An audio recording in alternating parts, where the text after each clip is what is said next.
mga pangyayaring naidokumento ng otoridad sa plotter. Pulis na sugatan sa naganap na shootout sa Zamboanga City, ginawaran ng medalya ng kadakilaan at medalya ng sugatang magiting. Pulis, stable na ang kondisyon sa paggamutan matapos makaengkwentro at mapatay ang most wanted sa syudad.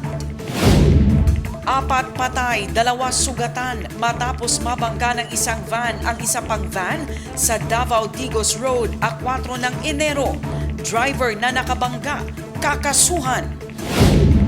3 patay, 8 sugatan matapos bumangga sa metal road railings ang kanilang sinasakyan sa Mlang Matalam National Highway, Barangay Central Malamote, Matalam, Cotabato.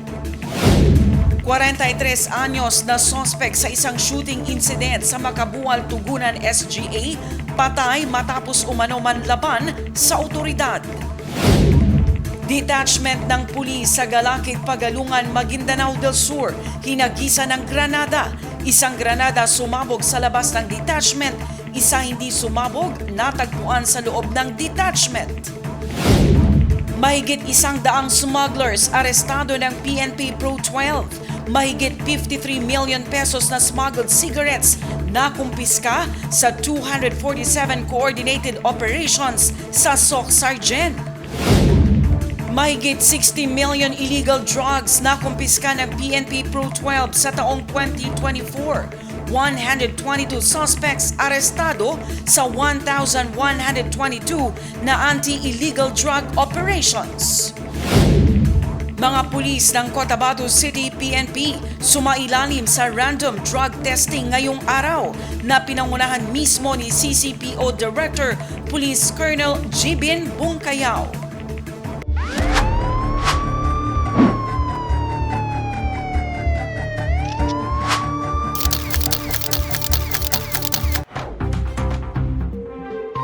Batayang talaan ng mga pangyayari. Lahat ng detalye ng ulat o insidente na opisyal na idinokumento. Sa talahan na yan, tugon ang kinaukulan sa pangyayari mula sa mga ebidensya o impormasyon para sa record ng isang kaso. Blotter. Mapapanood na mula Lunes hanggang Biyernes, alas 8 ng gabi sa iMinds Philippines. Magandang gabi. Ako si Lidio Bongka at narito na ang mga pangyayaring naidokumento. Ito ang Plotter.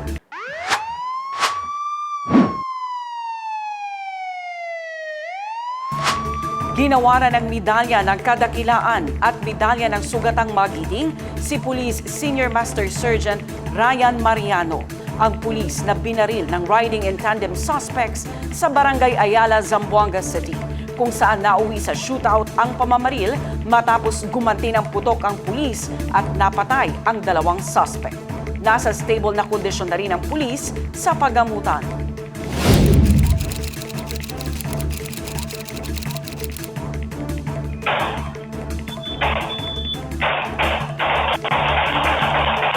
Sa pool sa CCTV ang nangyaring shootout alas 6 ng gabi at 31 ng Disyembre. Patay sa shootout ang 2 suspects at isa dito ang mayroong warrant of arrest sa kasong 2 counts of murder na kinilalang si Haber Tati. Isang bata rin ang tinamaan sa paa at nasa ligtas ng kalagayan. Ang ipinakitang katapangan, determinasyon at selfless courage ni Mariano sa gitna ng peligro ayon sa PNP Regional Office 9 ay nagbigay ng karangalan hindi lamang sa pulis kundi sa buo nilang hanay sa rehiyon. Si Police Senior Master Sergeant Ryan Mariano ay miyembro ng Zamboanga City Police Station 9 Special Drug Enforcement Team. Sa Turil, Davao City, 4 na pasahero ang patay at 2 ang sugatan matapos mabangga ang kanilang sinasakyang van ng isa pang van sa Davao Digos Road, 4 ng Enero. Ang mga biktima ay pawang mga residente ng Barangay Awang, Dato Odin Sinsuat, Maguindanao del Norte. Sa pool sa CCTV ang insidente. Nakapanayam ng iMinds Philippines ang investigator ng Turil Traffic Enforcement Unit na si Police Staff Sergeant Louis J. Sunga. Sir, ano ho ang dahilan ng vehicular accident na ito sa Davao-Digos Road? Ang nangyari po dito, ma'am, is dalawa pong banang nagbanggaan dito po sa may Davao-Digos Road, malapit po sa Binugaw na barangay.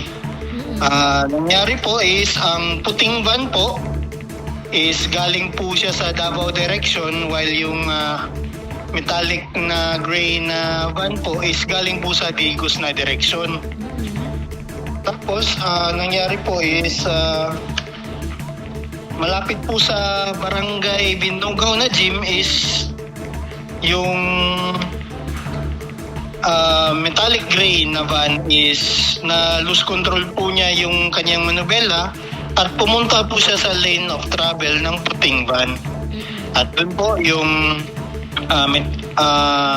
front left portion ng metallic gray na van ay tumama po sa front left portion hanggang left side rear portion ng puting van po. At yun po yung nakakos ng pagkamatay po ng 4 na pasahero at 2 nasa ospital po ngayon na nagkaroon po ng physical injuries.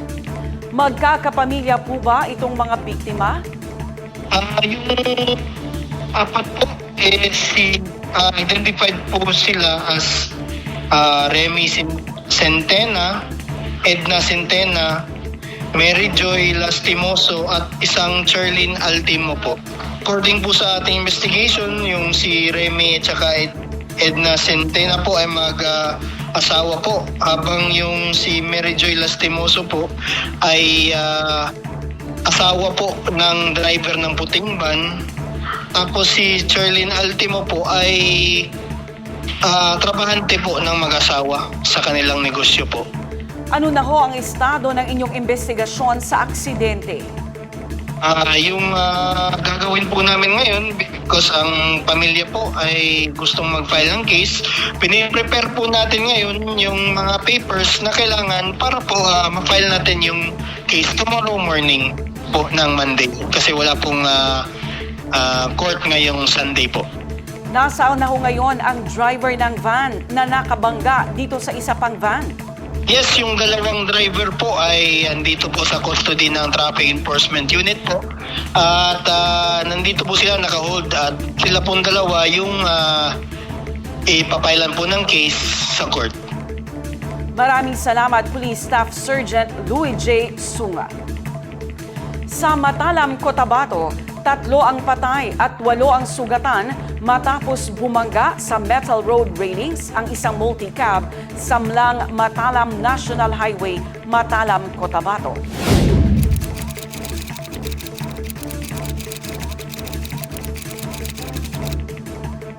Dead on the spot si Almira Pilyado at Michelle Pilyado.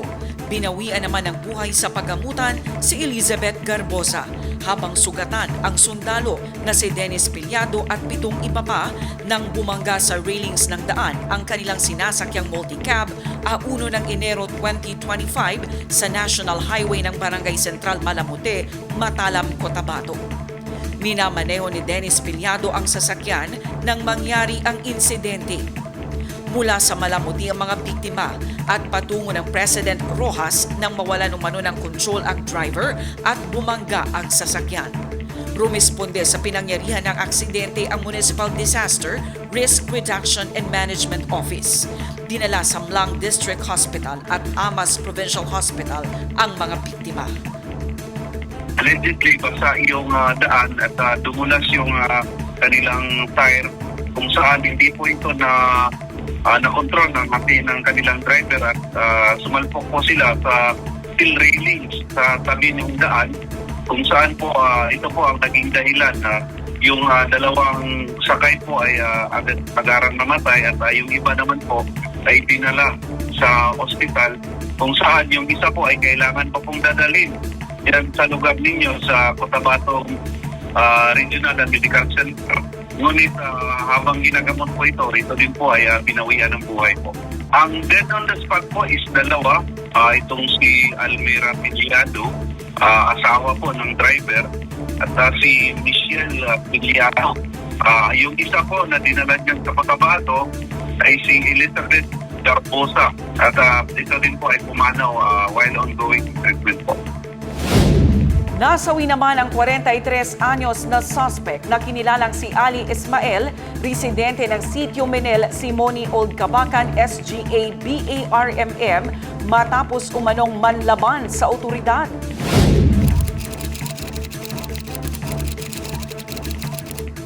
Base sa ibinahaging impormasyon ng pulisya sa krimen, papatakas na umano ang suspect matapos barilin ang 29 anyos na biktima na si Hasanuddin Solang Akas. Nagtamo si Akas ng tama ng bala sa hita.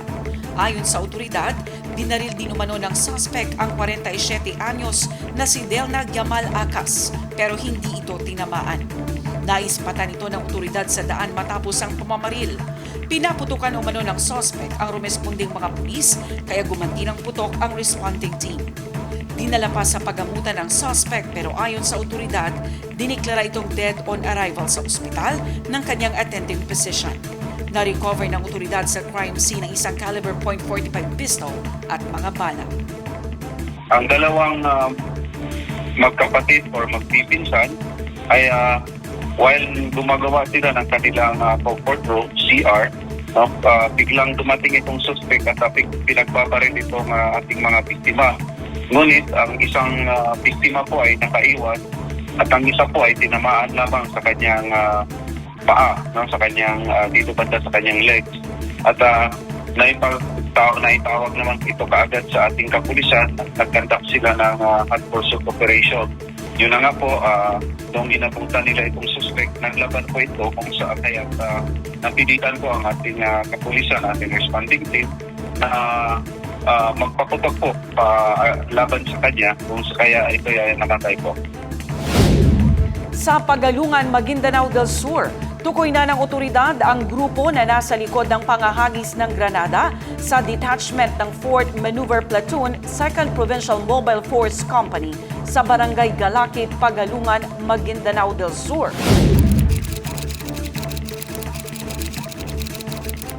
Naganap ang insidente alas 6 ng gabi, 1 ng Enero 2025. Isang sumabog sa labas ng detachment kung saan tinamaan ang nakaparada na SUV. At isa naman ang hindi sumabog na natagpuan sa loob ng detachment. Base sa inisyal na investigasyon ng otoridad, dalawang hindi pa kilalang salarin sakay ng motorsiklo ang naghagis umano ng granada sa lugar. As of now, ma'am, meron na po silang naiturong parang person of interest regarding dyan, ma'am. Allegedly, mga group ng mga drug syndicate. Ito po yung isa sa mga tinutulong, isa sa mga nagtutulong para nasa likod nitong grenade throwing incident natin, ma'am. Sa SOC Sargen, 145 smugglers ang naaresto sa taong 2024 at mahigit 53 million pesos ang kabuang halaga ng mga nakumpiskang smuggled cigarettes ng PNP Pro 12 sa buong rehiyon.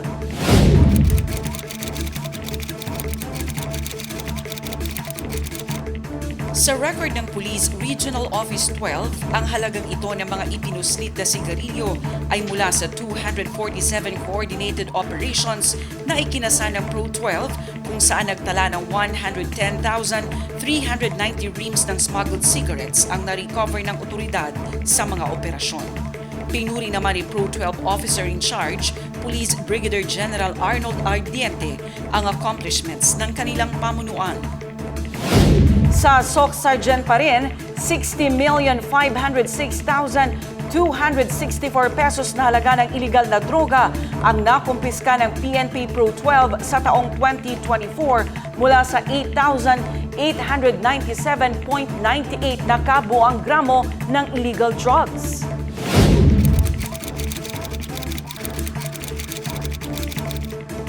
$601.2 gramo dito ay iligal na marijuana na nagkakahalaga ng 72,134 pesos at 40 centavos at 6,800 na pinunot na marijuana plants na nagkakahalaga ng 1,360,000 pesos. 122 individual naman ang naaresto mula sa 1,122 anti-illegal drug operations na ikinasa ng PNP Pro 12. Sinabi ni PNP Pro 12 Officer in Charge, Police Brigadier General Arnold Ardiente, patuloy nilang paiigtingin ang kampanya kontra illegal na droga sa buong rehiyon. Sa Cotabato City, sumailalim sa random drug testing ang lahat ng mga tauhan ng Cotabato City Police Office ngayong araw. Isinagawa ito sa headquarters ng CCPO sa PC Hill, Rosary Heights 1, Cotabato City.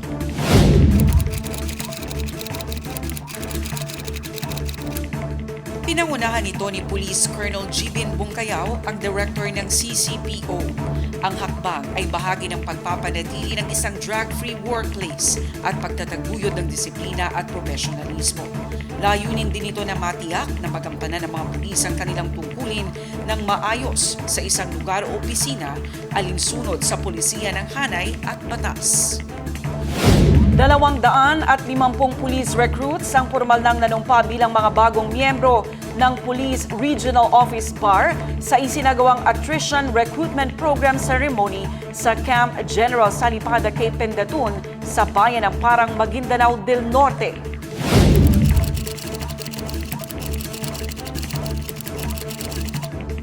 Mula sa 2,285 PNP applicants, 1,857 ang pumasa sa PNP Agility Test.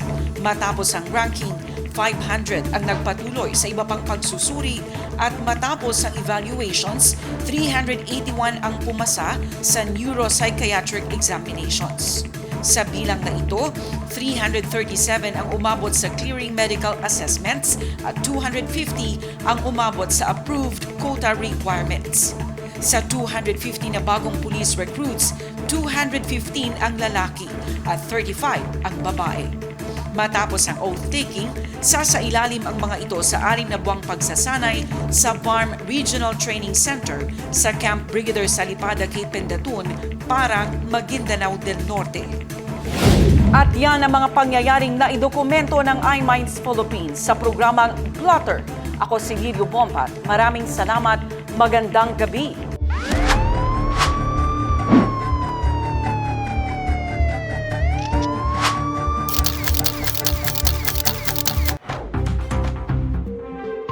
Batayang talaan ng mga pangyayari. Lahat ng detalye ng ulat o insidente na opisyal na idinukomento. Sa talahan na yan, tugon ang kinaukulan sa pangyayari mula sa mga ebidensya o impormasyon para sa record ng isang kaso. Plotter. Mapapanood na mula Lunes hanggang Biyernes, alas 8 ng gabi sa iMinds Philippines. Craving a perfect cup of coffee, a refreshing sip of tea, or a scoop of heavenly ice cream? Look no further than Black Scoop Cafe in Awang Tatuodin Sinswat, Maguindanao del Norte.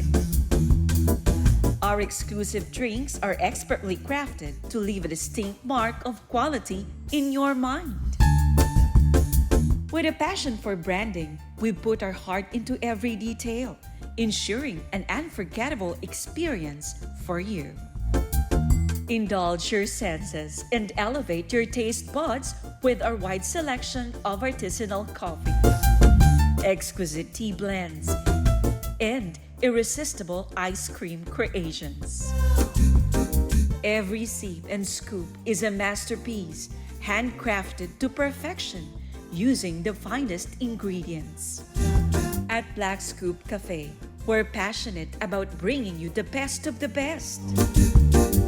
Visit Black Scoop Cafe, the ultimate destination for coffee connoisseurs, tea enthusiasts, and ice cream lovers.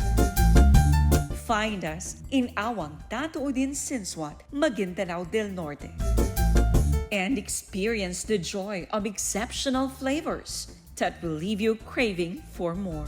Black Scoop Cafe at Rad Arcade, Awang Branch, Tatuodin Sinswat, Maguindanao del Norte. Elevate your coffee, tea, and ice cream experience today.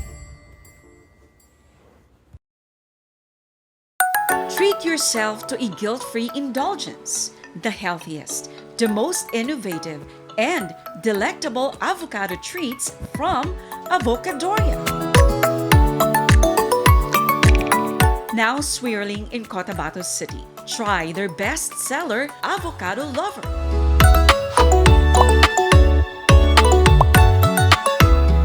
If you want to shake the heat off, try their Avocado Dark Chocolate Shake, Avocado Coconut Keto Milkshake, and Avocado Barley Shake. Blow off some steam with their light ice cream and avocado señorita drumstick, avocado ice cream cheesecake, avocado century ball ice cream, and dark mocha avocado praline cake. Also available, nachos beef guacamole. Spread sweetness and happiness with Avocadoria. Now swirling at Branch 1 City Mall, Cotabato. Open from 9 a.m. to 8 p.m. Branch 2, Notre Dame Avenue, Cotabato City. For orders and deliveries, please call 0995-965-6755 or 064-421-5921. Sa STI, high-tech ang facilities. May real-life training at pwedeng mag-aral anytime and anywhere to make students job-ready. Para sigurado ang future mo, choose STI.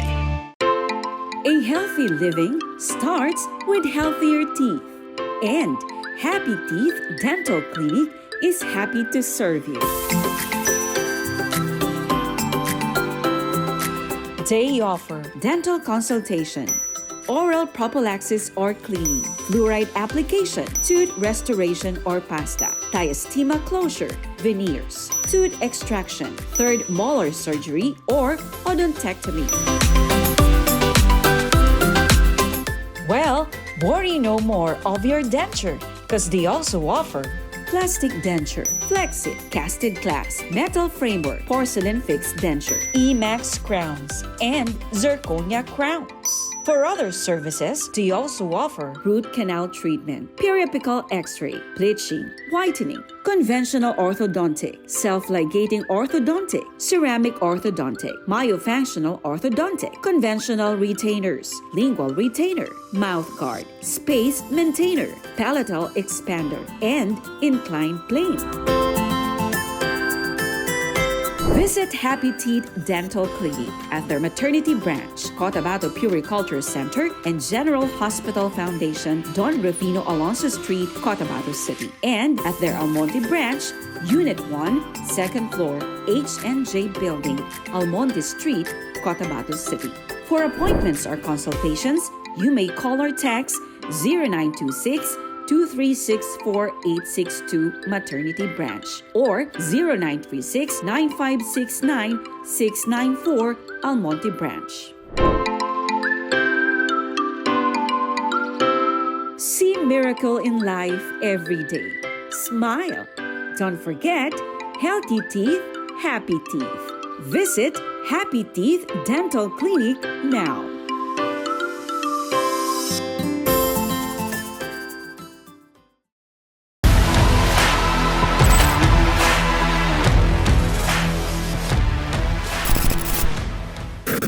Naghahanap ba kayo ng abot kaya at sulit na car service center? Well, finding no more dahil sagot kayo ng Elite Auto Hub. Elite Auto Hub offers the following services: car wash and motor wash, buffing, waxing, auto detailing, steam cleaning, asphalt removal, collision repair, automotive insurance claims. Habang nag-aantay naman kayo, pwedeng mag-relax sa kanilang Decaf Coffee Shop. Enjoy their hot drinks, iced coffee, at iba pang mga inumin. At kung medyo feeling hungry, they also serve all-day breakfast meal, rice bowls, at appetizers. Elite Auto Hub, located at Doña Teresa Street, Poblacion 4, Cotabato City. Open from 8 a.m. to 6 p.m.